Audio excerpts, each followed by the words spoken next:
नमस्कार।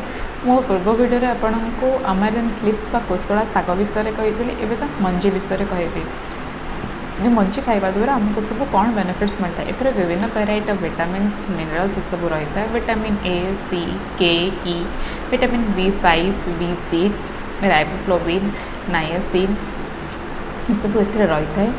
यह aunty इनफ्लामेटरी properties थिबारु यह आम बॉडी रो पेन को रिलीफ करता है।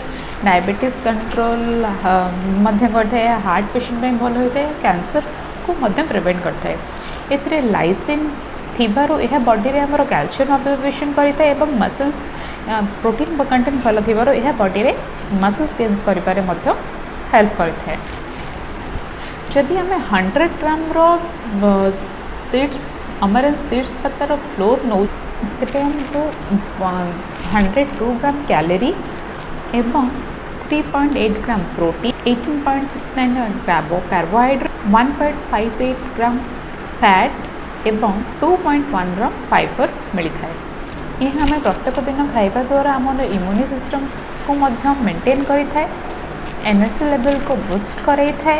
यह आम बॉडी रो वेट मैनेजमेंट यह बॉडी रे हार्मोन लेवल मेंटेन करता है। यहाँ ग्लूटेन फ्री थिबारु वेट मैनेजमेंट करता है।